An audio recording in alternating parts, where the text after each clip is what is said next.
There's something else you should know about God. People often ponder about the possibility that there may be a man with a big white beard up in the clouds somewhere, known to some as God. Atheists will deny the existence of such a God, saying that the idea of a man like God sitting up in the clouds watching everything that we do is absurd. And they're absolutely right. This is not God. We have to get a few things straight. Most of the atheist arguments are based on denying a God or gods which have been conjured out of the imagination of human beings and have no basis in reality or the true teachings of Islam or monotheism. Anything a human being could ever possibly draw or sculpt or indeed imagine is only a creation. And Allah is the creator, not the creation. Allah is neither male nor female. He created the male and the female. Allah does not have a physical form. He created all physical forms. Allah is not bound by space or time. He created space and time. That's why asking questions like, where is God, just doesn't make sense, because the question itself implies that God is physical. Because you have to be physical to be somewhere. And something that is somewhere cannot generally be somewhere else. While God is omnipresent. Imam Ali, the first Imam and the fourth Caliph, said, whoever said in what is he, held that he is contained. And whoever said on what is he, held he is not on something else. Asking when was Allah is again in itself a paradoxical question. Because we, when asking such a question, are asking it from our own understanding from within the limits of time. It's kind of like a goldfish asking where his owner is when the goldfish's entire understanding of existence is limited to the fishbowl, while the owner lives outside that fishbowl. Now that we've understood this, the answer to the question, why can't I see God, becomes absolutely clear. There is no verse in the Holy Quran which says, here I am, believe in me. Nor will Allah ever say, look at me. It's just nonsensical. Because anything that you can see with the physical eye is a limited creation of Allah, and therefore cannot be Allah Himself. The Holy Quran says, say, Allah is the creator of all things and He is the one, the supreme. When you see something, you are essentially seeing its attributes. For example, if you see an apple, you're seeing that it is red. It has a round shape, a stalk. These are the attributes of the apple. If you see a person, his or her attributes are that they have limbs, a head, a body, a face, etc. Now, associating physical attributes to Allah in the religion of Islam is known as shirk, a major sin, because it is essentially limiting Allah in your perception.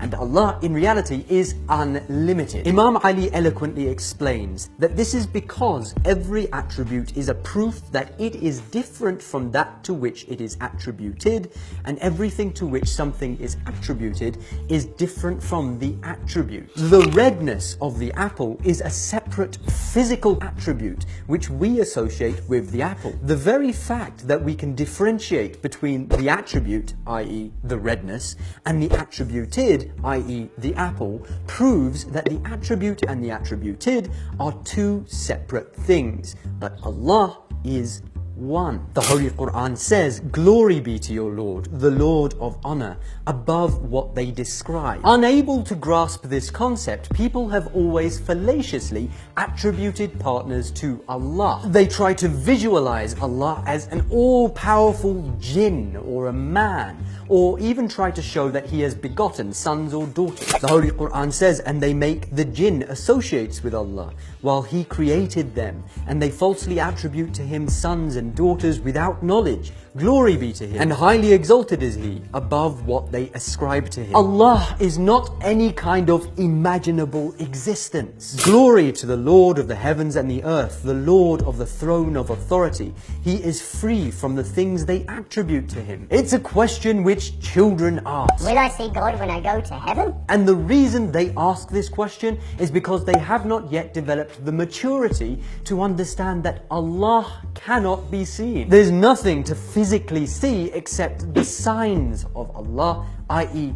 his creations. When Imam Ali was asked, "Have you seen Allah?" he said, "Eyes cannot see him face to face, but hearts perceive him through the realities of belief. He is near to things, but not physically contiguous, and he is far from them, but not physically separate." Since human beings are limited physical creations, it is through the physical that we can gain an understanding of the metaphysical. We can understand that greatness is a thing by perceiving the mountain. We can understand that love is a thing by witnessing the affection between a mother and child. And we can understand that beauty is a thing by observing nature, for example. But can you see beauty itself? Can the eyes witness love itself? Can you perceive what greatness itself is through the physical eye? You can describe these things which you know to exist through physical things, but the only way that you can truly comprehend them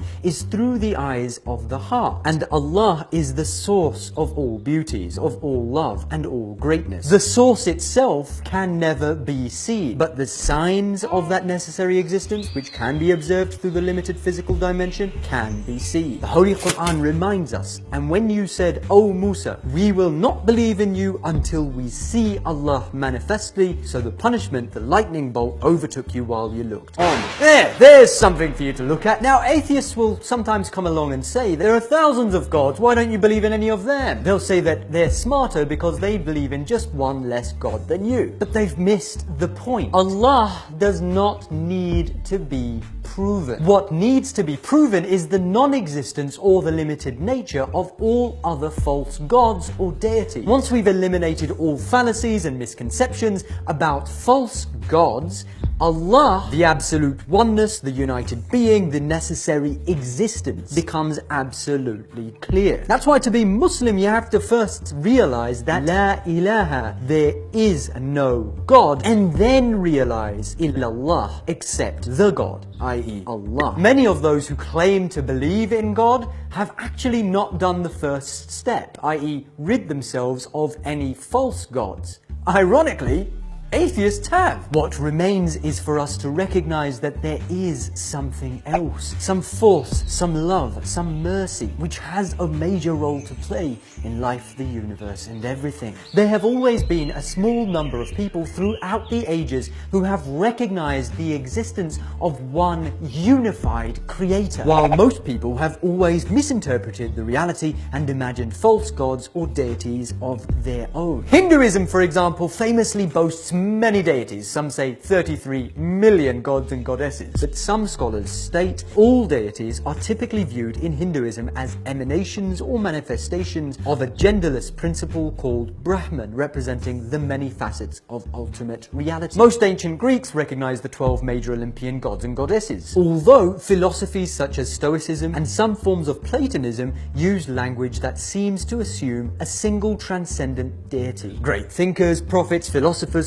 sages and scholars have, throughout the ages, tried to make clear to people the reality of the unified existence, the one God, the creator, whatever you want to call it, Allah, and that this Allah is unlimited. No physical attributes can be applied to it, nothing can be compared to it. People, in their inability to understand that there is a metaphysical existence which supersedes this physical dimension, end up associating concepts like greatness to things that they can understand. For example, if there's a person who recognizes that God is all-powerful, but then they associate power with a hammer, that's how you end up with gods like Thor with his hammer and Zeus with his lightning bolts, and even, as some modern Christians have understood it, God the Father of Jesus Christ. But when you break it down and contemplate, it becomes very clear that none of these gods have any real power. Nobody really believes in their heart of hearts that a physical God with limbs or a head or a body which can be seen, felt, heard or sensed actually has absolute power. And when such false attributes are applied to the Creator, people subconsciously distance themselves from the reality of the omnipotent Creator, who or which is everywhere and in everything. The Holy Quran states, "And certainly we created man, and we know what his mind suggests to him, and we are nearer to him than his life vein." And when people give attributes to Allah in their minds, they limit him, and through this association, they essentially distance themselves in their minds from him. This is the problem that shirk, associating others with Allah, has. Because the moment someone distances himself within his own mind from Allah, it paves the way for all sorts of ignorance. And ignorance is the real enemy of humanity. This is why Prophet Ibrahim broke the idols, why Moses opposed the Pharaoh, who claimed to be God. This is why the first of the 10 commandments is, "I am the Lord thy God, thou shalt not have any strange gods before me." And why the arrival of the Prophet Muhammad in Mecca and the establishment of Islam is known as the end of the age of ignorance. It has always been about rejecting all gods and accepting only the one true consciousness, the necessary existence, the one, the unified, the holistic, the omnipresent Allah. And we did not send before you any messenger, but we revealed to him that there is no God but me, therefore serve me. If the message had been, you used to worship the hammer god, but now you'll worship the lightning god, or you used to worship the white god, now you should only worship the blue god, what's the point? What's the difference? The reality is that none of these perceived imaginary gods have any power. Allah is the only reality. Atheists, in their attempt to deny the one true existence, do exactly what all the ignorant people of the past did, which is to give attributes to Allah. They say, "Oh, a man in the clouds, that's just ridiculous." Well, yeah, it is ridiculous. Why are you attributing things to Allah which you have no knowledge of? They say, "Oh, he's watching me even when I'm in the shower." How intrusive. Well, you're imagining Allah to have physical eyes and a human body. That's why it makes you feel uncomfortable, because you've assumed attributes to Allah which are totally false. And they say, "Oh, this God, that God, so many gods, I reject them all." Well, good. You should reject all those gods that you've been imagining, because none of them have any power. So whether you are arguing that this is God and you do believe in him, or that this is God and you don't believe in him, you need to first stop,